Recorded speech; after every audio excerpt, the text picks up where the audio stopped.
Halo Sobat TVUI, kembali lagi di program Ngopi Ngobrol Pakai Isu bersama saya Muhammad Fahri. Nah, hari ini Ngopi akan membahas sebuah program pengabdian masyarakat yang diinisiasi oleh para dosen di Fakultas Hukum Universitas Indonesia. Pengabdian masyarakat ini akan mengangkat tema mengenai sosialisasi migrasi aman, perlindungan anak, dan pelatihan paralegal bagi komunitas pekerja migran Indonesia di Desa Sukadamai, Lampung Selatan. Kira-kira kenapa ya dosen-dosen ini mengangkat tema tersebut? Nah, untuk menjawab hal tersebut, kali ini kami sudah mengundang 3 orang narasumber yang terkait program pengabdian masyarakat ini. 2 orang narasumber nanti akan dihadirkan langsung di studio TVUI dan satu lagi akan terhubung bersama kami melalui layar Zoom. Oke, tanpa berlama-lama, langsung saja saya panggilkan untuk narasumber pertama kita, yaitu seorang dosen di Fakultas Hukum Universitas Indonesia yang menjadi pengabdi utama dalam program ini, yaitu Mbak Tirta. Selamat datang Mbak Tirta. Selamat pagi. Selamat pagi Mbak. Sehat-sehat ya Mbak? Sehat. Terima kasih banyak sudah hadir. Ya. Oke, selanjutnya narasumber kita yang kedua juga merupakan dosen di Fakultas Hukum Universitas Indonesia yang merupakan anggota pengabdi di program pengabdian masyarakat kali ini, yaitu Mbak Inge. Silakan Mbak Inge. Selamat pagi Mbak. Terima kasih banyak sudah hadir ya Mbak. Sehat-sehat ya Mbak? Sehat, alhamdulillah. Makasih. Oke, karena 2 orang narasumber sudah hadir di sini, maka saya panggilkan narasumber kita yang ketiga, yaitu perwakilan dari Serikat Buruh Migran Indonesia Cabang Lampung Selatan, Mbak Ismi. Halo Mbak Ismi. Ya. Sudah terdengar suara saya Mbak? Oke, sehat-sehat ya Mbak Ismi ya. Baik, terima kasih banyak Mbak Ismi sudah hadir. Oke, kalau begitu langsung saja kita mulai perbincangan kita pada hari ini. Silakan duduk Mbak Tirta dan Mbak Inge. Silakan Mbak.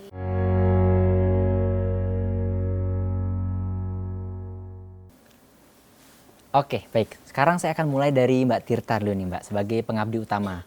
Nah Mbak Tirta, kan tema pengabdian masyarakat ini adalah sosialisasi, migrasi aman, dan perlindungan anak, serta pelatihan paralegal ya Mbak, untuk komunitas pekerja migran Indonesia di Desa Sukadamai. Nah, kira-kira bisa dijelaskan nggak sih Mbak, sebenarnya kenapa sih tema ini dipilih dan kenapa juga di Desa Sukadamai, Lampung Selatan? Apakah ada alasan-alasan tertentu dan mungkin agenda-agenda apa yang dilaksanakan dalam program pengabdian masyarakat tersebut? Oke, jadi sebetulnya pengabdian masyarakat ini sudah dilakukan sejak tahun 2018 ya. Ketika itu kami bekerjasama dengan Justice Without Borders namanya atau JWB. Nah, JWB ini bekerjasama dengan Pengmasnya FHUI yang waktu itu diketuai oleh Mbak Inge gitu ya, membahas mengenai isu pekerja migran ini.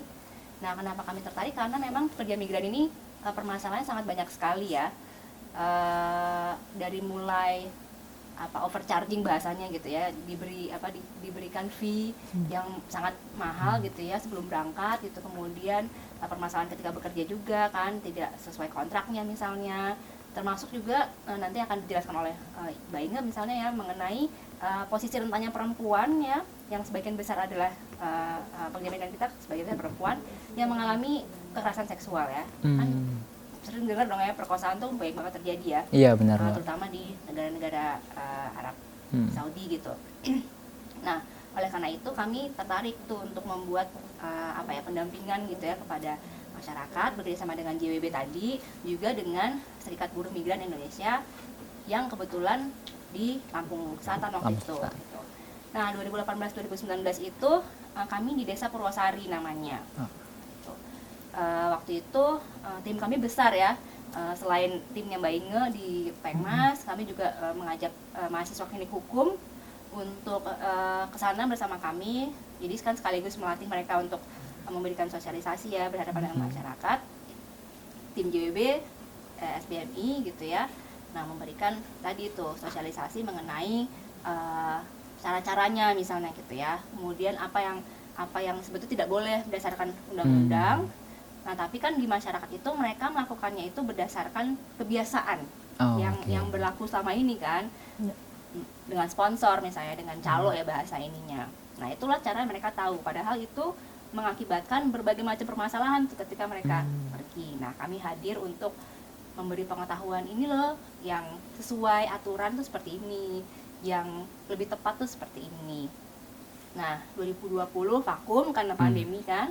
2021 diadakan tapi secara online, yang waktu itu diadakan oleh Mbak Inge gitu ya. Nah 2022 ini baru kemudian kami datang lagi ke sana, tapi pindah desa ke desa Sukadamai, gitu ya, karena di sana juga banyak pekerja migrannya, baik yang udah purna bahasanya ya, udah pernah berangkat maupun yang akan, tapi menurut Mbak Ismi itu ya, sebagai SBMI di sana itu mereka belum punya pengetahuan tuh mengenai aturannya tuh seperti apa, jadi belum pernah ada yang memberikan sosialisasi dan sebagainya. Jadi kami hadir dan kebetulan aparat desanya, Pak Kadesnya itu juga welcome ya, dan juga sangat ingin belajar. Jadi harusnya seperti apa sih gitu.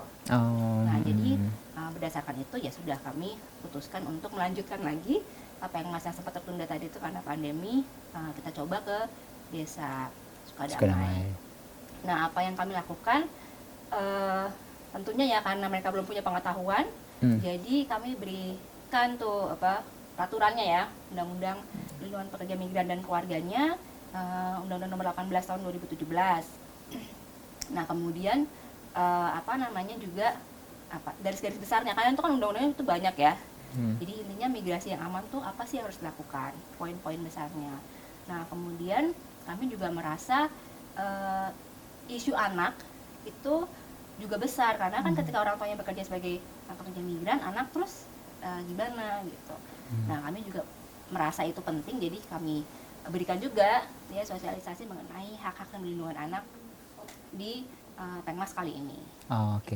Nah kalau dari program Pengmasnya nih Mbak, ini nggak Mbak, ada nggak kisah-kisah unik gitu ya, atau kisah-kisah mungkin yang mengkhawatirkan gitu ya, mengenai kondisi pekerja migran Indonesia di sana, terutama mungkin bagi khususnya perempuan ya, yang mungkin tadi Mbak sudah cerita juga, mungkin karena ada relasi gender atau mereka mungkin meninggalkan anak, kemudian ada kasus-kasus yang mungkin perlu teman-teman ketahui gitu Mbak. Kalau kasus tuh banyak ya. Tadi misalnya kalau pada perempuan itu kan yang paling rentan adalah kasus kekerasan seksual, dari tanda kutip yang ringan ya ininya sampai yang diperkosa. Nah itu kan sulit ya pembuktiannya. Untuk di sini pun itu sulit ya pembuktian perkosaan tuh, apalagi ketika tadi ya posisinya rentan, ada relasi kuasa dan sebagainya. Nah kemudian juga yang paling sering terjadi itu misalnya kasus tadi overcharging, mereka tuh dibebani biaya yang besar meskipun itu judulnya bantuan, tapi kemudian di belakang dipotong gaji, potong gaji bisa bertahun-tahun gitu ya. Nah akhirnya jadinya utang sebetulnya. Paspor kan kalau kita resmi 3,5 ya, 350.000. Nah mereka tuh bisa, kemarin kami tanya ya, bayar berapa? 1 juta, 1,5 juta gitu misalnya. Itu masih yang kecil, ada juga 3,5 juta gitu. Nah ini kan nggak bener ya. Nah jadi kita kasih tuh, ini loh standar biaya paspor. Kemudian tadi tidak sesuai kontrak ya. Harusnya kontraknya bekerja di majikan Abdullah gitu misalnya ya. Ya oke dia ke Pak Abdullah ini, tapi di Pak Abdullah punya ibu. Nah pekerja migran ini dipinjam ke ibunya, suruh ngerjain di sana kalau akhir pekan. Tantenya lagi mau bikin kawinan gitu misalnya, dipinjam lagi ke sini. Nah, jadi melebihi kontrak ke awalnya ya Mbak. Gitu. Oke. Terus jam kerja juga harusnya kan 12 misalnya ya, tapi dia bisa melebihi jam kerja. Macam-macam sih permasalahannya. Memang banyak permasalahan-permasalahan yang sebenarnya masyarakatnya harus ketahui juga ya Mbak, bahwasannya ada sebenarnya dasar-dasar hukum yang bisa mereka pelajari ya gitu. Hukum dan budaya itu hukum juga. Dan budaya. Oke. Nah, ngomongin budaya nih Mbak. Nah, ini kan mungkin kita sering mendengar kalau masalah kajian budaya ini ada relasi gender dan sebagainya ya Mbak. Nah, kira-kira nih kita pengen ke Mbak Inge.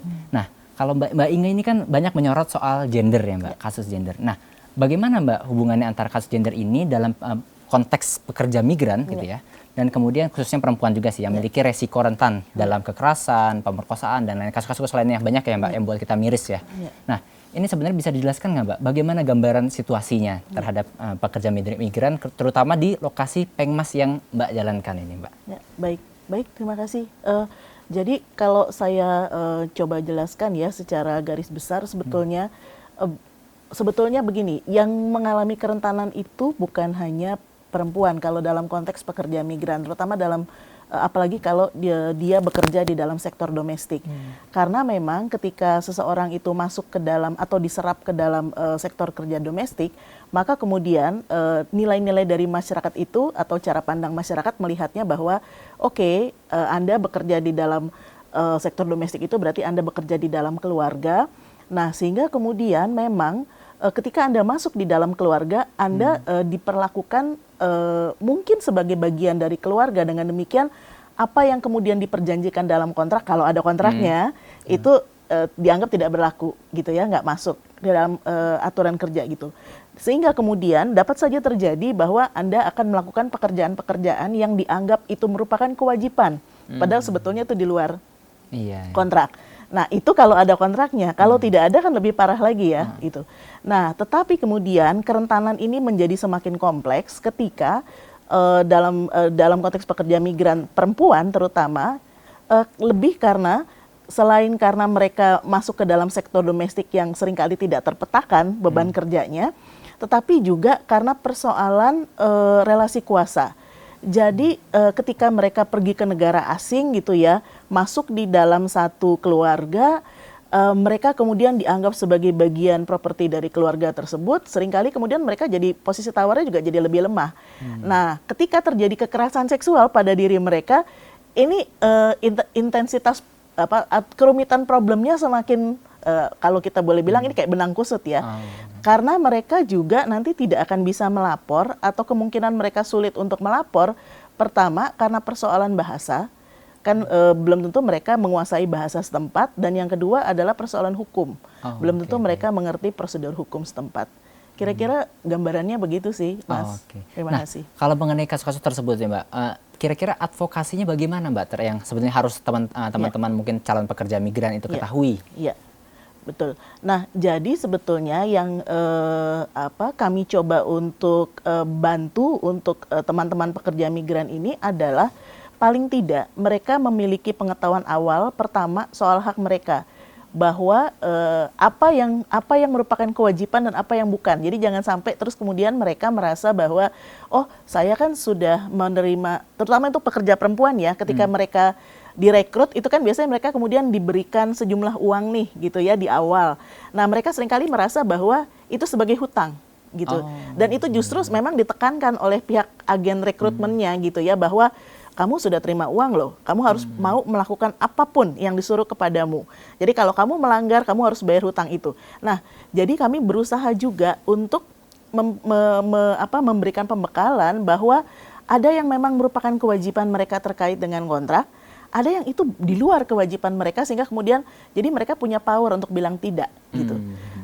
Satu lagi juga kami juga terutama di ini ya, ketika Mbak Tirta yang memberikan advokasi, itu juga dijelaskan bagaimana kemudian para perempuan ini sebetulnya haknya dilindungi oleh undang-undang, sehingga kemudian mereka tahu ketika mereka mengalami satu tindakan yang merugikan mereka, itu sebetulnya adalah berlawanan dengan undang-undang, terutama Undang-Undang Indonesia, dan kemudian kemana mereka harus melapor.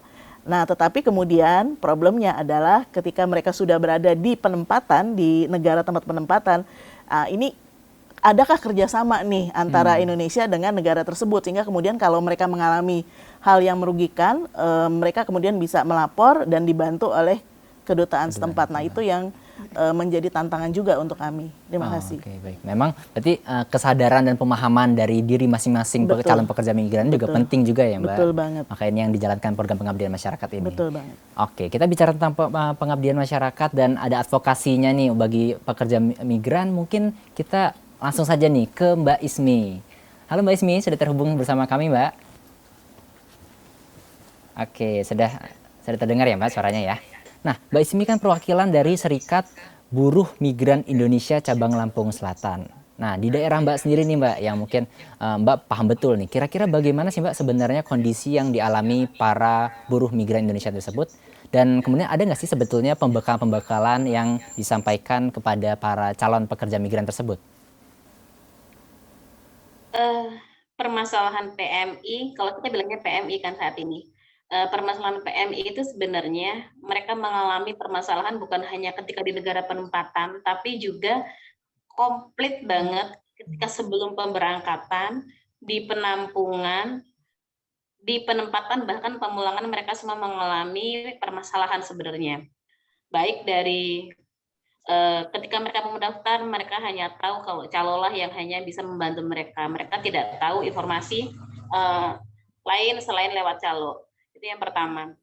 Yang kedua, baik dari pemerintah daerah ataupun Dinas Tenaga Kerja atau BP2MI, itu informasi migrasi aman tuh sampai saat ini di Lampung Selatan itu masih kurang sekali. Hanya beberapa titik desa yang mereka lakukan untuk sosialisasi. Lampung Selatan ada 260 desa, tapi sampai saat ini sepersepuluhnya aja belum nyampe sosialisasi ke situ. Nah, itu sudah salah satu kendala. Sebenarnya kita memang tidak bisa membantu kepada BP2MI saja ataupun Dinas Tenaga Kerja saja. Ayo kita bareng-bareng bersama aja gitu. Tapi pada kenyataannya sosialisasi itu walaupun di satu desa itu sudah mengadakan 1, 2, bahkan 3 kali sosialisasi, pemerintah desa pun belum bisa mengerti tentang peran fungsi mereka sampai saat ini. Sosialisasi terkait migrasi aman, Undang-Undang 18 itu juga tidak tahu, sehingga CPMI kita ini yang mau berangkat tetap mendewakan bahwa sponsorlah yang membantu mereka. Informasi migrasi aman pun mereka tidak tahu gitu kan. Bahkan kalau calon nakal pun masih banyak sekali calon nakal yang mereka mau memproses PMI yang sedang bermasalah dengan keluarga. Itu saat ini yang banyak sekali, apalagi job-job informasi terkait job-job yang tidak jelas saat ini di Purwosari. Saat ini job yang lagi marah itu, Mbak Tirta, itu pemberangkatan pekerja ke Inggris. Kemarin salah satu rekan kami yang dia salah satu anggota SBMI pengurusnya, Mbak, ini tetangga saya mau berangkat ke Inggris, ini bagaimana? Kita cek dulu gitu kan. Nah, dari situ kita tahu bahwa pemberangkatan bukan hanya ke Polandia yang bermasalah, tapi ini ada lagi ke Inggris, ke Australia. Nah, itu bukan hanya negara-negara yang familiar ASEAN, tapi sekarang sudah keluar juga. Nah, itu dari proses informasi migrasi aman dan job kerja itu saja sudah menjadi kendala, sebenarnya kendala awal. Belum lagi di penampungan. Di penampungan, ketika mereka di penampungan, yang harusnya mereka mendapatkan pelatihan, pendidikan, kebanyakan mereka hanya tidur di situ, bersih-bersih tempat. Kalau yang RT, itu hanya bersih-bersih tempat mereka dengan alasan karena yang di luar negeri nanti yang dikerjakan pun seperti ini. Tanpa diajarkan budaya di sana bagaimana, bahasa tetap diajarkan tapi sebagian kecil. Yang paling penting sebenarnya untuk jadi pelatihan itu harusnya diajarkan terkait hak-hak mereka ketika di sana, bukan hanya terkait pekerjaan apa saja yang harus dikerjakan, tetapi hak apa saja yang mereka dapatkan ketika bekerja di sana. Itu tidak mereka sampaikan. Bahkan ketika mengalami permasalahan di negara penempatan pun agensi lebih lepas tangan gitu. Itu beberapa permasalahan penempatan. Ketika mereka di penempatan, banyak sekali permasalahan yang mereka hadapi. Bahasa yang mereka pelajari ternyata berbeda jauh dengan yang bahasa di negara penempatan, dengan logat yang berbeda. Terus itu pertama. Terus kedua, budaya di sana juga yang berbeda.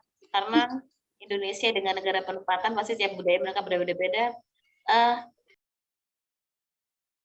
Akomodasi yang kurang, baik akomodasi tempat tidur, kesehatan. Ketika pemulangan mereka masih banyak juga yang gaji mereka belum dibayar.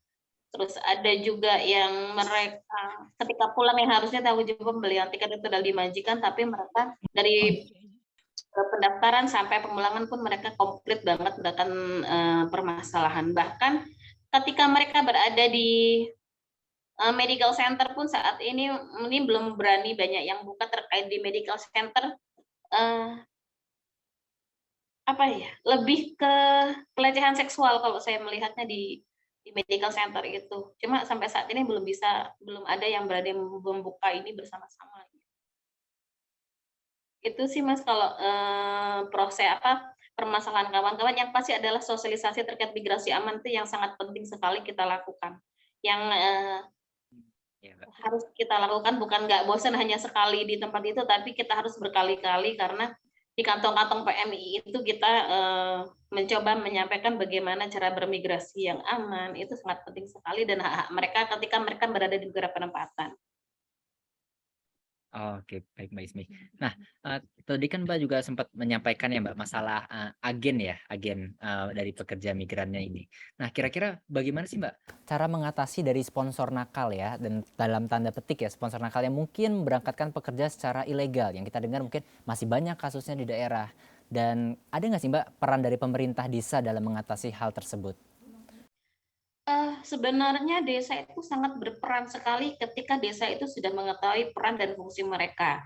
Apalagi mereka sudah jelas ya ada perlindungannya, ada undang-undangnya di 1817 pasal 42 bahwa desa itu punya peran penting dalam memberikan informasi, dalam memberikan kebijakan ketika ada CPMI yang mau berangkat gitu kan. Tapi sampai saat ini sayangnya desa itu tidak ada yang tahu hal itu gitu. Tidak tahu terkait undang-undang tersebut itu yang pertama. Terus kedua, walaupun sudah disampaikan sosialisasi karena tidak ada perintah dari bupati atau gubernur merasa itu bukan hak pemerintah, bukan tanggung jawab desa. Tapi sebenarnya sebagai salah satu contoh pilot project desa kita kemarin, Desa Sukadamai, setelah saya ngasih masukan bagaimana jika Desa Sukadamai adanya Satgas Perlindungan Pekerja Migran Indonesia dan tindak pidana perdagangan orang, mereka pemerintah desa dan kepala desa itu setuju, ayo Mbak kita bangun bersama-sama supaya PMI yang dari Desa Sukadamai ini lebih tertata dan kedepannya desa lebih punya ibaratnya tuh desa punya patokan mengapa desa melakukan hal ini gitu. Itu sih. Oke, baik. Terima kasih Mbak Ismi atas bincang-bincangnya. Sekarang kita kembali ke Mbak Tirta nih Mbak. Nah, kalau tadi kan kita sudah bahas ya Mbak masalah pekerja migran. Nah, bagaimana kalau masalah dari anak-anak dari pekerja migran ini Mbak? Terutama bagi anak-anak yang mungkin ditinggalkan ibunya atau tinggalkan orang tuanya, bahkan kedua orang tuanya. Ada nggak kasus-kasus yang mungkin yang timbul akibat dari hal ini? Dan kemudian bagaimana solusinya, cara mengatasi hal tersebut Mbak? Oke, jadi memang anak ini juga menjadi kelompok yang rentan ya dalam isu pekerja migran ya, selain si pekerja migrannya itu sendiri, karena anak-anak ini tadi kan ditinggalkan. Nah, padahal salah satu hak anak itu adalah untuk tumbuh besar dan diasuh sendiri oleh orang tua. Nah, tapi kan di konteks pekerja migran ini nggak terjadi ya, karena kemudian si anak ini harus diasuh oleh orang lain. Orang lain itu kan biasanya sih keluarga ya, neneknya, kakeknya, pamannya, bibinya gitu. Di beberapa kasus ya mereka mengasuh saling mengasuh adik beradik gitu, nggak ada orang dewasanya. Nah, ini menjadi problem di masyarakat karena misalnya ya anak itu menjadi karena kurang pengasuhan, dia menjadi tanda kutip ya nakal gitu dianggapnya, karena dia tidak ada yang membimbing kan. Nenek kakeknya ya mungkin karena sudah berusia gitu ya, sudah tua, dan tidak bisa fokus ke mengurus anak, memberikan pendidikan juga. Selain itu juga problem yang lainnya, misalnya yang ini menarik ya, yang kami temukan juga, justru anak ini menjadi petatang petenteng ya bahasanya itu karena punya uang gitu di desa itu ya, karena orang tuanya pekerja migran, jadi handphonenya bagus gitu ya. Indikatornya kayak handphone ya kalau dari zaman sekarang ya Mbak gitu ya. Handphonenya apa lu gitu kan. Nah, jadi petatang petenteng menimbulkan keresahan juga, jadi di masyarakat membuli misalnya anak-anak lain yang orang tuanya tidak sesukses orang tuanya ya dalam bekerja tadi kan. Bekerja itu kan kalau yang sukses tuh bisa sukses banget ya, bisa kaya raya gitu di desanya, tapi kan yang nggak sukses juga banyak ya, yang kemudian terlibat hutang dan sebagainya. Nah, ini juga menjadi isu misalnya bullying di masyarakat. Nah, apa yang harus dilakukan sebetulnya di Undang-Undang Perlindungan Pekerja Migran dan Keluarga itu sebetulnya ada ya peran pemerintah, dalam hal ini pemerintah desa kan yang paling dekat dengan pekerja migran itu untuk melindungi si anak-anak ini. Jadi seharusnya membuat program-program gitu ya, apa sih yang bisa dilakukan di bidang pendidikan misalnya kan, memastikan mereka tetap sekolah gitu. Atau ya bidang pendidikan lainnya ya, kan sekolah itu kan nggak perlu belajar, itu kan nggak perlu sekolah formal ya, tapi misalnya ada kursus-kursus gitu untuk anak-anak ini, jadi mereka tuh fokus ya, nggak main-main nggak jelas gitu kan. Nah, kemudian juga untuk kesehatan kan, karena orang tuanya tidak mendampingi atau ibu nggak mendampingi, kesehatan tuh bagaimana dipantau, stunting enggak gitu kan. Anak kan kalau nggak keurus itu kan paling berdampak ke kesehatan gizinya ya, keurus apa enggak, nah stuntingnya, vaksinasinya ya, imunisasi itu cukup apa enggak dan sebagainya. Nah kemudian juga di bidang pelindungan tadi itu gitu ya, kalau terjadi masalah di mereka ada nggak forum gitu ya, ruang-ruang di desa itu di mana mereka bisa mengadu gitu ya, mengalami bully, mengalami pelecehan seksual juga gitu misalnya ya, even cuma untuk sekedar curhat aja gitu ya, kesepian misalnya gitu kan, nggak punya ibu orang tua gitu. Nah itu ada nggak forumnya di desa itu. Nah itu sih sebetulnya yang dasar-dasar ya, yang sebetulnya bisa diusahakan oleh pemerintah desa gitu ya, aparat desa dan juga masyarakat. Karena kalau menurut saya sih nggak bisa kita membebankan ke pemerintahnya doang.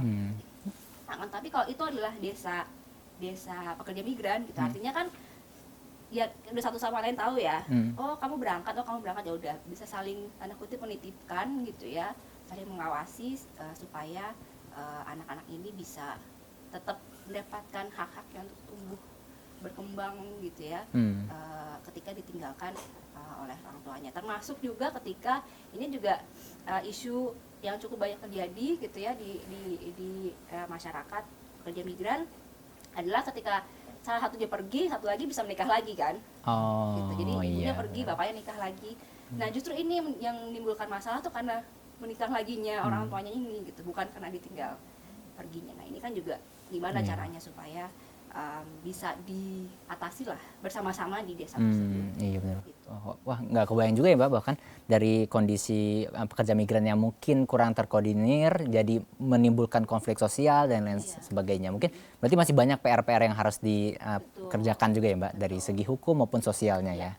Oke, mungkin terakhir sebelum menutup nih Mbak, dari Mbak Tirta bisa sedikit nggak Mbak, kira-kira kesimpulan apa sih yang didapatkan dari pengabdian masyarakat kali ini, dan kemudian apa target-target rencana-rencana selanjutnya ke depan? Kesimpulannya tadi itu ya, masih banyak PR-nya ternyata gitu bener, ya. Mbak. Karena tadi Mbak Ismi udah cerita gitu kan, di pekerja migran sendiri tuh persoalannya masih banyak sekali dan rumit gitu ya, dengan aktor yang banyak juga gitu ya, yang kalau mau diberesin tuh kayak itu benang kusut gitu, satu-satu gitu kan.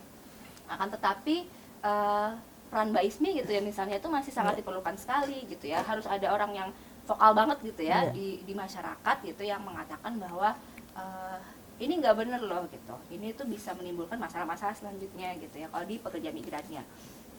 Mbak Ismi sih luar biasa ya kalau menurut saya gitu ya.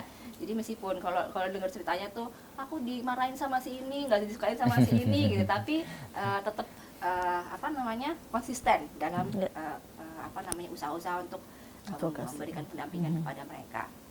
Nah kalau untuk yang lain-lain juga ya, misalnya tadi pemberdayaan si perempuannya sendiri itu ya, misalnya tadi terkait hak atas dirinya sendiri kan gitu.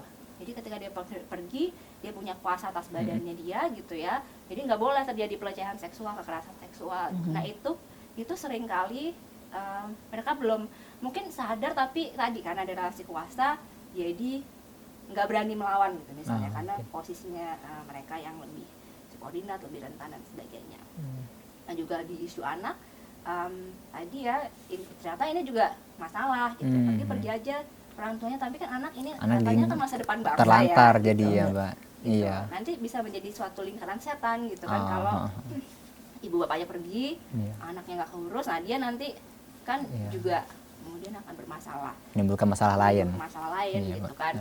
Nah sehingga mungkin tidak bisa disimpulkan tapi direfleksikan jadinya gitu ya, bahwa memang ternyata pengabdian masyarakat seperti itu masih dibutuhkan gitu ya. Kan di Sukadama itu hanya salah satunya aja gitu ya. Tadi Lampung Selatan ada 200 berapa desa tadi tuh Mbak Ismi mengatakan kan, dan baru 1/10-nya aja tuh yang bisa didampingi gitu seenggaknya ya, atau hanya diberi sosialisasi. Nah sepertinya masih perlu kedepannya ya usaha-usaha seperti ini dari teman-teman kita fakultas hukum, atau mungkin dari teman-teman fakultas lain, bukan pendampingan dalam hal hukum tapi mungkin ekonominya misalnya gitu kan, supaya mereka nggak pergi menjadi pekerja migran. Jadi apa sih yang bisa dikembangkan di desa? Membangun kewirausahaan gitu ya, Mbak? Misalnya. Oh, iya, Jadi iya. apa namanya, ada usahanya di sumber penghasilannya di desa, sehingga mereka nggak perlu bekerja di luar negeri. Oh, Itu sih oke. sepertinya ya. Wah, luar biasa sekali. Kita berharap semoga program pengabdian masyarakat ini bisa menyebarkan manfaat lebih luas lagi ya, Mbak. Terutama mungkin buat teman-teman nih yang nonton, mungkin yang para calon pekerja migran bisa mendapat ilmu dari diskusi kita pada hari ini. Mudah-mudahan juga payung hukumnya juga semakin kuat ya, Mbak, untuk melindungi para pekerja migran Indonesia kita. Oke, baik. Terima kasih banyak Mbak Tirta, Mbak Inge, dan Mbak Ismi atas diskusinya pada hari ini. Semoga nanti kita bisa sama-sama ketemu lagi dan mendiskusikan lagi dalam berbagai macam perbincangan. Oke, Sobat TVUI, tidak terasa kita sudah sampai di penghujung acara. Saya Muhammad Fahri, pamit undur diri. Sampai jumpa di program kesayangan kita, Ngopi Ngobrol Pakai Isu. Dadah!